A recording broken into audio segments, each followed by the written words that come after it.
Oke, saudara-saudara, hari ini saya ada di Cimahi ya? Parongpong, Cimahi. Saya Bandung sedang Barat. berkunjung ke Parongpong, Bandung Barat. Bandung Barat ke Saungkoi ya, yang ada di Parongpong, Bandung Barat. Nah, saya sebetulnya belum terlalu banyak tahu tentang koi dan pengen tahu banyak tentang koi dan bagaimana hubungannya dengan literasi ya, terutama apakah dia berbasis literasi atau juga mengembangkan literasi dari perikanan ini, atau literasi ke perikanan, atau sebaliknya perikanan ke literasi dan sebagainya. Karena beliau juga membuat sebuah TBM ya, Taman Bacaan Masyarakat, di mana basis literasinya ya bisa kita lihat nanti. Oke, kita masuk ya untuk melihat-lihat sejauh mana keberadaan PAM ini. Oke.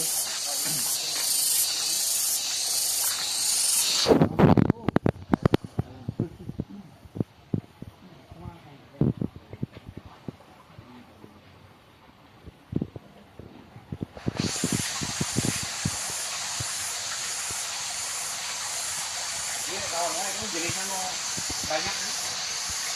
Ini apa? Paku, tegaku, tarke, sagoy.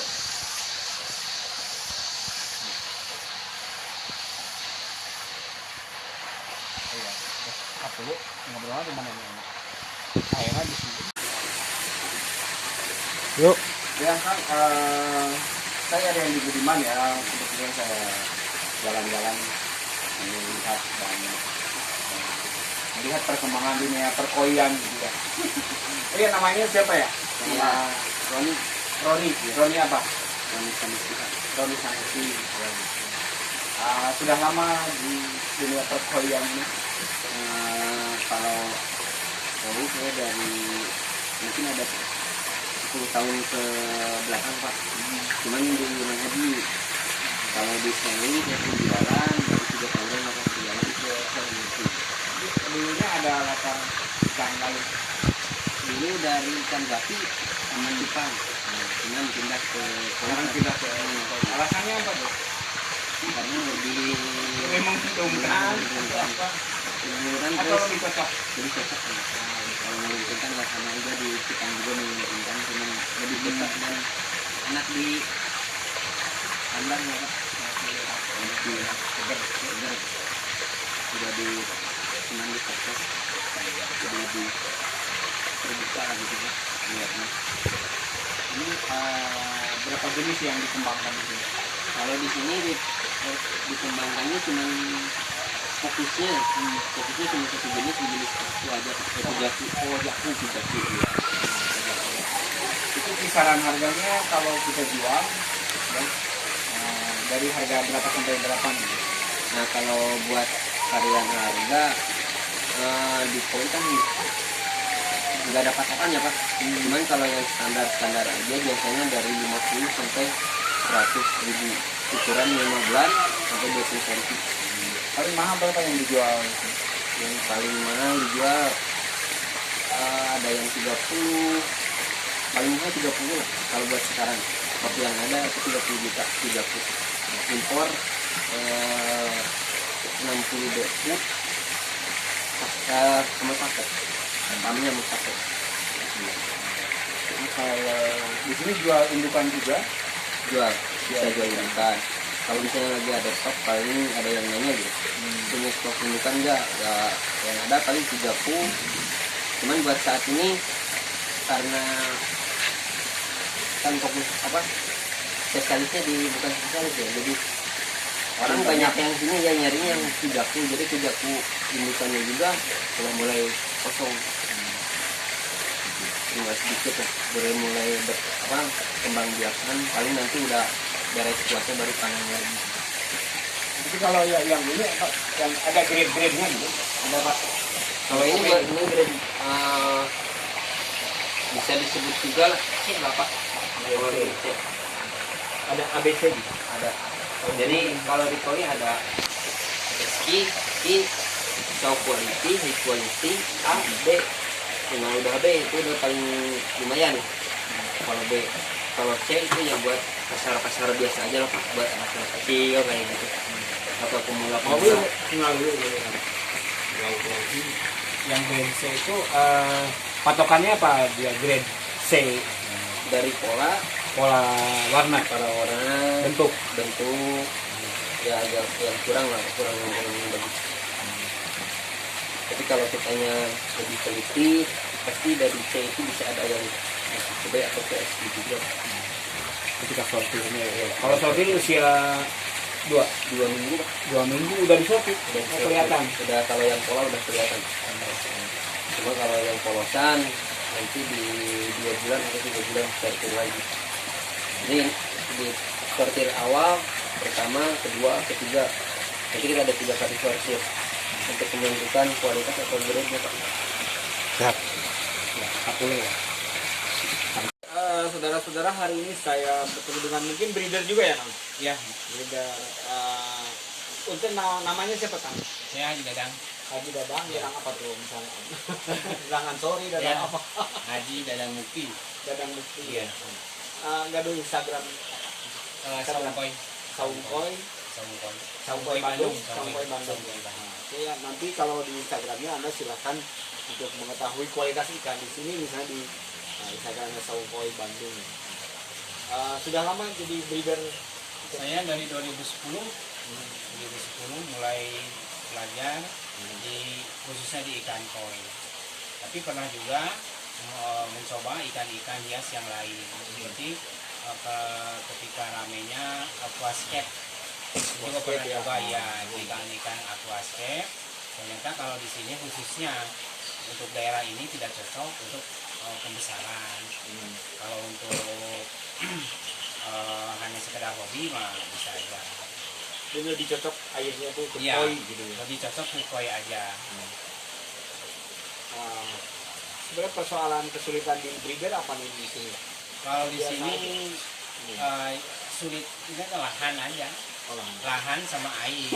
Karena di sini banyak perumahan, otomatis si air mengurang. Oh, gitu. Iya mengurang, jadi karena terbagi-bagi jadi mengurang. Itu aja sih kendalanya. Kita harus pintar-pintar bagaimana cara mengolah air buat ikan koi itu. Kalau soal hubungan dengan dinas perikanan, misalnya di Bandung Barat ini gimana kan? Kalau koi itu di Bandung Barat belum itu ya, Belum. istilahnya atau belum? pernah ke sana juga pernah saya mencoba seperti apa gitu. Tahapan pemerintah terhadap khususnya di ikan hias, di koi ternyata belum ada. Kebanyakan Bandung Barat itu lebih cenderung ke konsumsi. Ikan konsumsi. Iya, konsumsi kayak lele, patin, nilang dan ikan yang lainnya, khususnya di konsumsi aja. Oke, selain itu kan Akang punya pusat kegiatan belajar masyarakat ya. Ya, ada PKBM, Dan di PKBM itu ada mengenai tata usaha, kewirausahaan lah. ya, Gitu ya. ya itu. Nah, kemudian ini nanti akan jadi bagian dari taruhlah udah- masalah pelajaran atau Ya.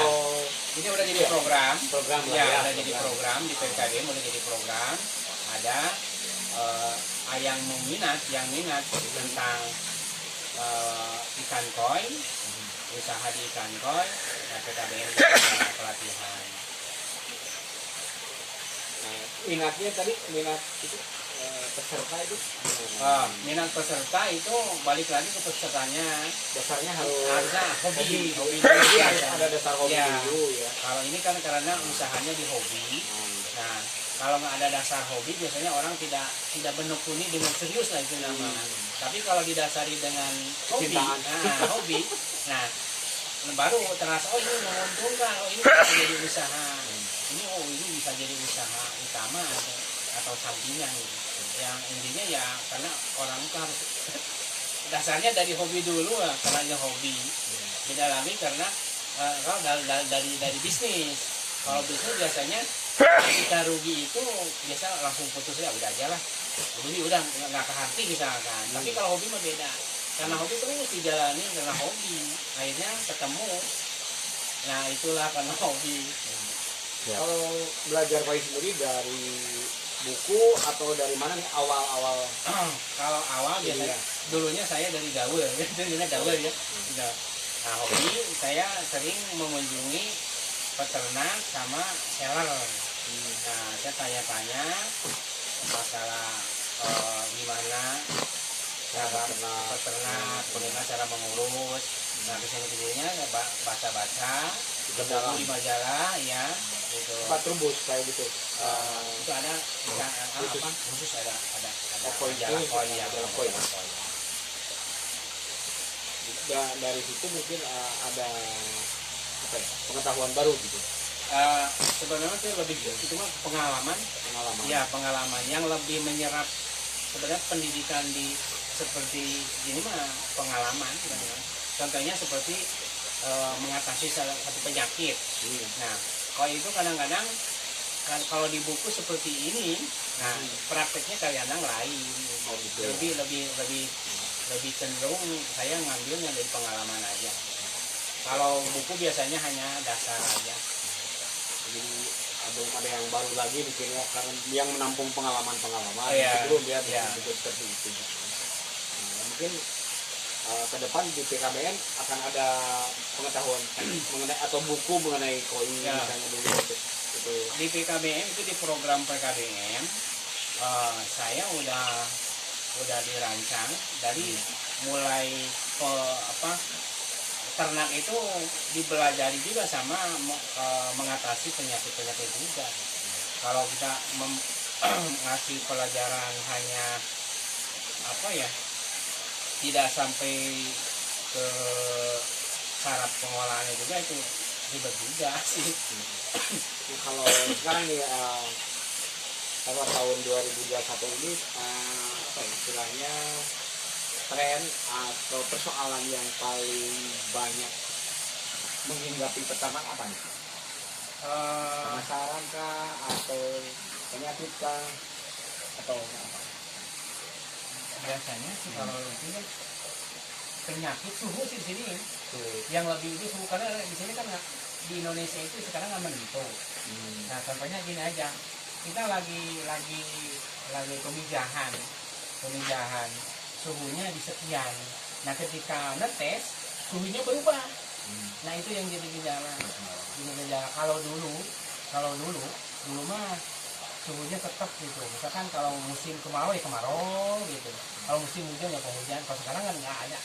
Kadang-kadang hari ini hujan, besoknya enggak, itunya panas gitu. Tiba-tiba dari panas itu hujan ya. Itu kan drastis, suhu berubah. Nah di ikan koi itu sangat pengaruh, terutama di anakan. Ada upaya untuk mengatasi seperti itu? Kalau alam itu susah. Itu alam lebih susah. Atau misalnya dari segi pakan atau air, kalau Mungkin di mengatasinya, kan, iya kalau ini mungkin ada- mengatasinya dikurangi aja makan. Pakannya karena cuaca tidak menentu, pakan jangan terlalu dikasih pakan. Lebih baik gitu dipuasakan saja itu si ikan sampai suhu normal kembali, baru bisa dikasih pakan biasa. Nah, paling dikasih obat juga, mau ada yang obat alam, seperti dari pohon dan daun-daun, kayak seperti apa ya namanya, herbal, obat-obat herbal, tidak menggunakan atau mengutamakan obat-obat kimia. Kalau untuk diri beda lagi sama yang hobi di kolam gitu, beda lagi. Oke, itu tadi perbincangan kita dengan Bapak tadi apa ya? Pak Haji Dadang. Pak Haji Dadang tuh. Karena saking terkenalnya Dadang itu ada yang bupati juga kan. Nah itu tadi perbincangan kita dengan Pak Haji Dadang. Nah, semoga perbincangan ini menjadi inspirasi buat yang lain kalau yang ingin menjadi breeder atau beternak koi ya, atau menjadi usahawan di bidang peternakan koi. Oke, sampai ketemu lagi di edisi berikutnya.